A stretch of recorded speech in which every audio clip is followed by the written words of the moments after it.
Sunday morning. இன்னைக்கு morning என் husband சீக்கிரமாக எந்திரிச்சு சிக்கனும் ஃபிஷ்ஷும் மட்டும் போய் வாங்கிட்டு வந்துட்டாங்க.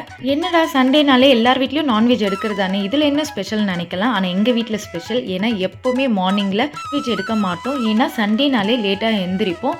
ஸோ சிம்பிளான பிரேக்ஃபாஸ்ட்டை சாப்பிட்டு முடிச்சுட்டு அதுக்கப்புறமா தான் நான்வெஜ் வாங்கவே போவோம்.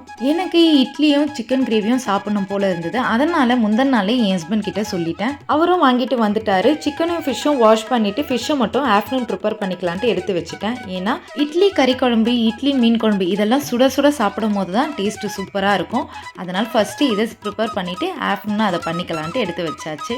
மேரேஜுக்கு முன்னாடி சண்டேனாலே மார்னிங்கே நான்வெஜ் வேலைலாம் முடிஞ்சிடும். அம்மா ப்ரிப்பேர் பண்ணுவாங்க, கூட சின்ன சின்ன ஒர்க்கை பார்த்துட்டு ஃபுல் டே ரெஸ்ட் எடுக்கும். ஆனால் மேரேஜுக்கு அப்புறம் சண்டேல ஒரு நாள் கூட ரெஸ்ட் எடுத்ததே இல்லை. அன்றைக்கி தான் மற்ற நாளை விட அதிகமாக வேலை இருக்கும். என்ன மாதிரி ஆஃப்டர் மேரேஜ் எத்தனை பேர் பாதிக்கப்பட்டிருக்கீங்கன்றதை மறக்காமல் கமெண்ட் பண்ணுங்கள். நானும் தெரிஞ்சுக்கிறேன். டடா பை பாய்.